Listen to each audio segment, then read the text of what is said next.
God, Mum, you're not on Tinder. Most people call it plenty of fuck. We're going to make you a profile. The Playing with Matches podcast, where women talk about their experiences dating online. Hello, welcome to episode 1 of Playing with Matches. My name is Mark, but it's not about me, so let's move along. We met a lot of women with some very varied experiences of dating online through this process. And many of those experiences were, at least in part, quite negative. So I thought it'd be interesting to start with a mostly positive experience, a sort of control to this experiment, something to act as a comparison to some of the bad. And this is with someone who says herself that perhaps she should be on commission for Tinder. So that gives you an idea of her feelings on the subject. Like most of this first group of interviewees, Maggie was interviewed during the second UK lockdown. The interview was conducted by my mum, Denise, over Zoom, and Maggie was on her phone. The audio isn't perfect, but it's perfectly understandable. I think it's fair to say that Maggie talks very quickly, with a lot of information and stories to tell. But I think, like me, you'll find it all part of her charm. So I guess let's do a quick précis of the chat without giving away any real spoilers.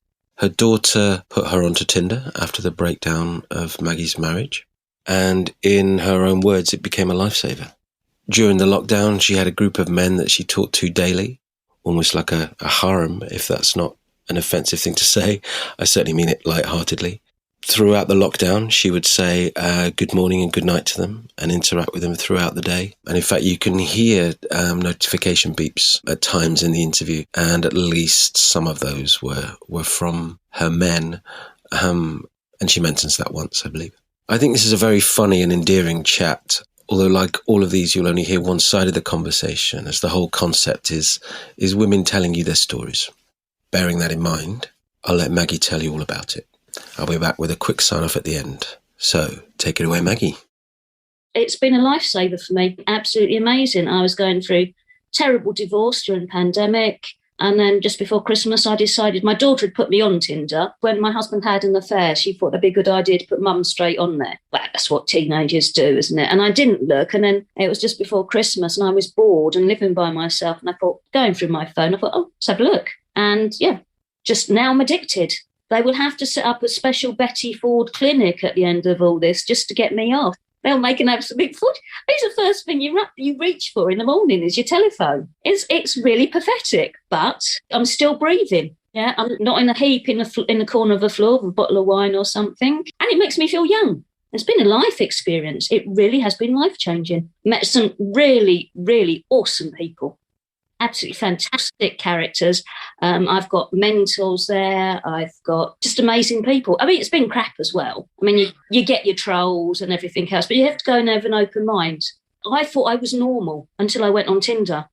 And now I found out that I'm not normal at all. And there's a completely different world out there that I hadn't discovered. So, yeah, it's been brilliant. I guess I'm more of a trawler fisher. So I throw the nets out rather than a lot of them are line fishers, so one at a time, whereas I'm multitasking. So it's all a bit of a game, but as long as nobody gets hurt, it doesn't really matter, does it? I've been recommended lots of other sites. I've been on Bumble and one that begins with H, it's full of children. If I want to hook up with a 20-year-old boy, I mean, how wrong is that? Really, really is. But yeah, it's full of children, that one. There was also a grey one or something, a silver grey or elites as well, which I touched on. I think I registered, but I'm losing track of what I'm doing. Because you don't stay on these platforms very long. If somebody wants to chat, you move on to WhatsApp or the other ones, which is quite amusing because since I'm talking to so many people, I'm juggling. So you're going from one WhatsApp to back into Tinder to see what persona you'd use when you're talking to somebody. Because you can be whoever you want to be. Just to carry out the conversation a bit longer. I'm not doing it meanly. It's just to match what I think they want, just to drag the conversation out a bit, I guess, because desperate times, I guess, isn't it? And I think they're doing the same because I can't believe once sort of like the curtains open and we all step out onto the stage, that anybody is going to be anything like what they've actually said they are. That's going to be impossible, isn't it? I mean, how many foot fetishists are there out there? And I've got so many submissive, it's unbelievable. And I really don't think the majority of male population are submissive. So it's I have been sent so many dick shots. I really wouldn't trust anybody out there. I'm 56 years old. I don't need dick shots, and I have got a huge, massive array of them. Not ever asked for. It's astonishing. Why would I subject myself to something like that? Just madness. I'm saving them. I'm going to do a scrapbook afterwards. Did think at one stage of writing an X-rated book about my conversations on Tinder. They get really down to basics so very fast. And you get the time, there's a time zone for them. Like I call the wood shots first thing in the morning. But you get all these men contacting you really early in the morning, wanting you to help with their morning woods. And my standard response is go and have a pee. I'm on there and I may be soliciting vaguely by being on there, but I don't have to participate in there. Yeah. And then you get the weekend men. You can tell when they've got their children with them because they go very quiet. So it's every other weekend you get the certain bods that turn up. And then you get the evening ones because they start clocking on about 7 o'clock at night time. So it's all very, strange. And some very interesting characters and some lovely ones. And some that I will keep as really, really good friends when this is all over and done with. And very protective. So I can actually be online talking to somebody and think that's a bit dodgy. And I'll screenshot something they've sent and send it to another friend on WhatsApp at the same time. And they'll come back and say, well, you don't do that, or you know. So it's all sort of like a big family. It's a bit like the Waltons as well. Right at the end of the day, when the lights start to go at night, gone boy night, that's what my phone's like. Every night I go through WhatsApp and I go through Tinder and I go every night, night. And the next morning, it's the same thing. Morning. And happy Friday. It's quite pathetic, really, and desperate. But I do live by myself, so it's nice to have that. After 32 years of the same partner, I'm trying to rediscover who I am. Or not actually come to find myself as a different person, but as a person I was prior, with the enthusiasm and, my inner child is now coming out. So, it is a therapy of sorts. I'm getting an ego back because you lose that completely, your sense of self-worth and proportion. Yeah, it's all hidden because you give it up to bring up children, to nurture your marriage, and you lose your identity. And I'm finding it. And it's a wonderful, wonderful, liberating thing. God, I'm starting to sound like Woman's Hour now, aren't I? But, it's out there. So, I'd recommend it. I really would. And my friends are living through me as well. They don't see anything and they don't know names, but they know I'm going out and they know that I'm enjoying myself. And like I say, they're very protective. And they're starting to think that their lives aren't normal either. I really should be on commission for Tinder. I really ought to be. But I do wish it'd stop actually matching me with people in America. It does tend to do that. I think the algorithms and everything are slightly messed up at this moment in time, but they must be so busy. So I've also met an awful lot of different genres as well. I mean, some of my besties are now cross-dressers. They're just normal. It's just some man that likes the feel of satin against her skin. And I can really relate to that big time. It's wonderful. A man that is in touch with sensuality and he's got all that raging testosterone as well. It's amazing. Like I say, the very, very mixed array of people, transgender, and they're lovely. Also a lot of widowed men with young children. I get a lot of those. The sob story, you can see it starting to mature, and I just normally just drop those quite quickly because just in case it is genuine, that would be absolutely dreadful. Very, very young men as well. They tend to, and you can tell when they actually start using all the emotive language very quickly, quoting sort of like sonnets. But yeah, you do get an awful lot of those, and very, very long. I mean, some of them are so quite robotic as well. There was one that was going on for absolutely ages. He was beautiful. Why? Somebody that looks like a model would be hitting on me is absolutely ridiculous. And then they go on with this emotive language for ages and ages, and you just let them roll just to see where it's going, because I'm interested, keeps me entertained. If you implant things in the text, like bland things like where'd you get your suit from or something like that, and then you put something really explicitly filthy in there, text-wise, sexual, and you just throw that in the conversation and they ignore it and just carry on flowing. So that's when you know they're not actually engaged in you as a person. They're just fishing out there. The other one you can catch them out on quite often is when they send all these beautiful pictures of themselves and how much they love you. and you think, I don't believe that picture's actually you. And you just tell them, okay, prove it's you. And you just say, okay, you've just sent me a photograph that you say you've just taken. Now I want you to take a photograph of a bit of paper next to your face with my name on it. And the majority of the time, they just get really humpy and say, well, you don't trust me. There's no trust in this relationship. And they disappear. But I think that says it all, really, doesn't it?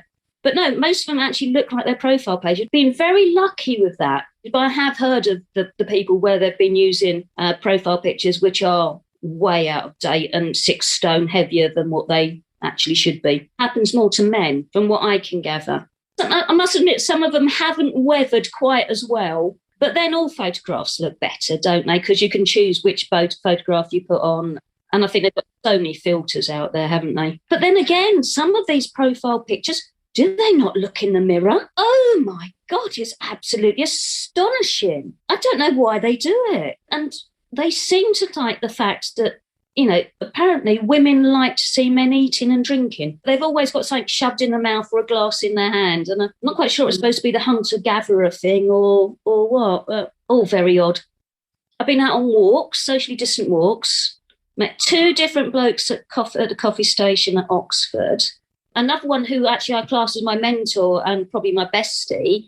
I've seen him a couple of times, but then lockdown, so you can't see them. And there's another one. I've just had an operation. He came round and brought me flowers, and which is great. But service station is brilliant because you have 2 hours maximum. You've got all your CCTV lighting.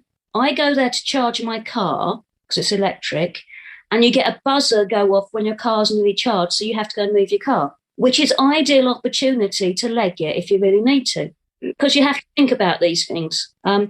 I've also got a WhatsApp group with my friends who's called Maggie's Minders. And I let them know when I'm going on a date. They know who it's with roughly in the details and where I'm going.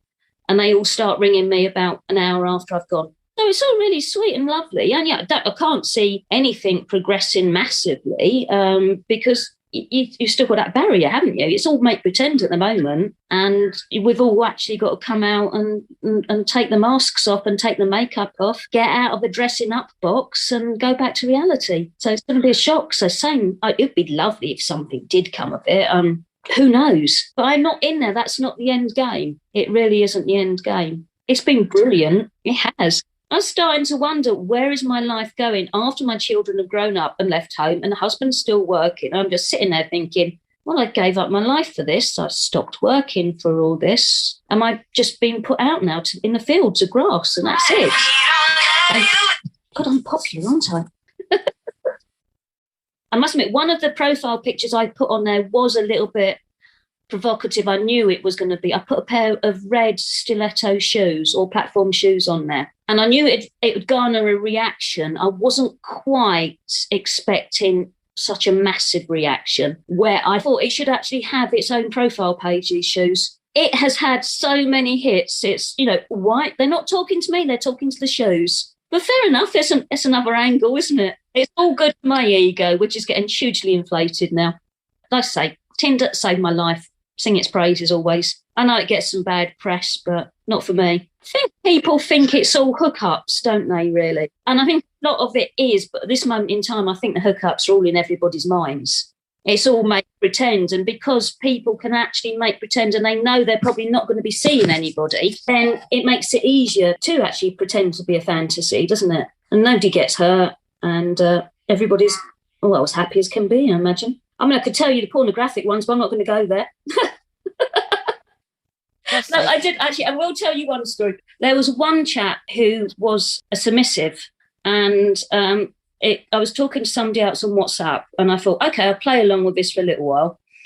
And I said, what do you want to do then? And he said, can you tie me up? So I said, okay, I'm tying you to the bed now. Okay. And I said, I'm using really rough rope to tie your arms and your legs to ends of the bed. And I'm going to put a ball gag in your mouth. And he went, yes, please, mistress. So I said, okay, that's all going then. So I disappeared, just left him to it. Nothing untoward. I just left him tied up virtually on the bed. And I disappeared to WhatsApp to talk to one of my other friends. And this is how your mindset goes, because you actually think you're living the life. And I'm chatting to my friend, and it must have been about 5-10 minutes. I went, oh, shit, I left him tied up with a ball gag in his mouth. And I flipped over back to the Tinder, And all I had on screen was a all the way down. So I quickly said, it's okay, I'm taking the ball gag out and I'm untying you. And all I got was a, thank you, mistress. It was just absolutely, absolutely surreal. I'm living the dream, I really am. Poor man, he's been this ball gagging there for such a long time. I really couldn't make any of this up. It is all absolutely true. I think you have to take what life offers you when you can, don't you? It's any opportunity. And it would be wasted otherwise, as particularly now. I mean, living by myself in a lockdown, in a pandemic, and I'm not short of company, which is fantastic. So that was the marvellous Maggie. Really interesting, I think, to hear from someone who's had an overwhelmingly positive experience of dating online. Although even she talks about receiving unsolicited dick pics. Something you'll find is an ongoing feature of this podcast, or perhaps problem is a better word. I think it probably is. In a serendipitous turn of events, this subject's been in the news recently. Cyber flashing, as it's now called, is a criminal offence. And we had our first conviction here in the UK just a few days ago. It was an extreme case in which one of the victims was just 15 years old. But it could cause the offending dicks to think twice before pressing send, perhaps. So back to the positive. I love that Maggie found a new lease of life, finding out, as she says, who she is. And just really funny and charming, I thought. So that's it. Episode 1 is done. Thank you so much for listening. If you enjoyed it, then please follow or subscribe, whatever your player's button says, so you can get the next episode as soon as it lands. And until next time, good luck out there and on there. Bye-bye.